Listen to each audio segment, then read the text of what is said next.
What's good, gamers? Today we continue our journey around the globe and we're doing Thailand.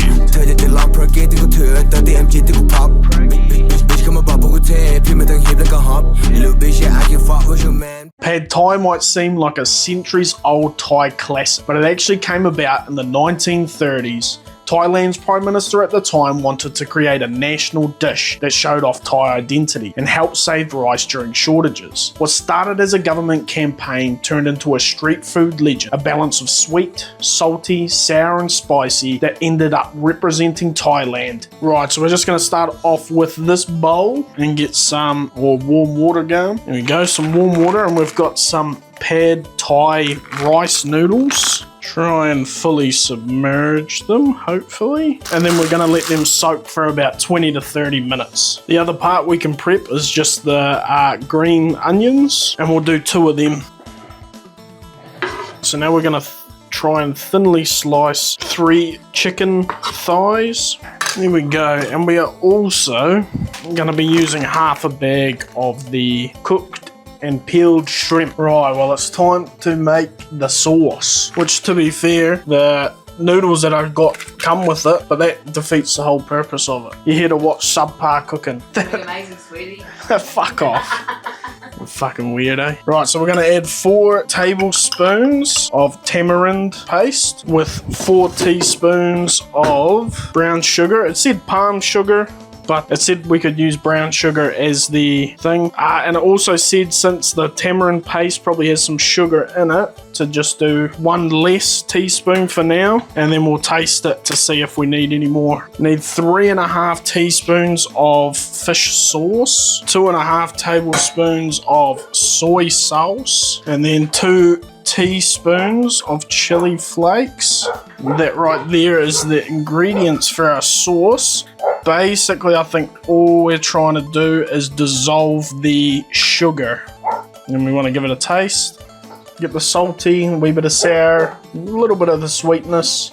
I think I could do with maybe like another half a tablespoon of sugar, potentially. Go a wee bit less than half on the taste. Yep, I think that's perfect right there. So now it's time to do our proteins. First thing we'll do is give our pan a wee spray with some canola. Oh yeah, baby. Right, so I've got the heat in my pan. So now it's time to add in our chicken. And then I think we'll actually just add the whole amount of the shrimp in there. I was just gonna do half a bag, but fuck it. I'm also unsure if it's traditional to put chicken and shrimp in the same one, but here we are. Right, so that is the protein finished. And then we're gonna start on what will end up being the final dish. And we're gonna start off with a bit of minced garlic. How much minced garlic? This is a great question.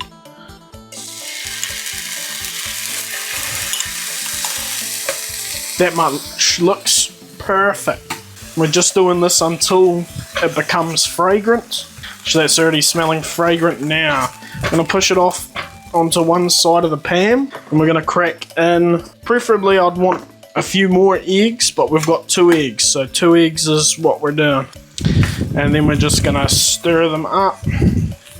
We're going for a scramble. Right, so now we want to chuck in our noodles, chuck in the sauce, and then we're gonna mix it up. Then we want to start adding the last ingredients. So chuck our protein back in, spring onions, and some alfalfa sprouts. It asks for bean sprouts, but which alfalfa might be beans, I have no fucking idea, but that's what we're putting in there. And then we're gonna give that another mix. And that should be that. So we have the finished one there. So yeah, let's just give it a taste test. It has really good flavor. The noodles are a little bit firm, and even for my liking, which is, I'm the one that fucking made it, but anyway, there's a bit too much noodles to other bits ratio in there for me as well, because I'm not like that biggest fan. A solid 6.8 I think is a good wee score for that one. So I think that means it'll take the 3rd spot away from the moussaka. Thank you guys for watching, and I'll see you in the next one. Peace.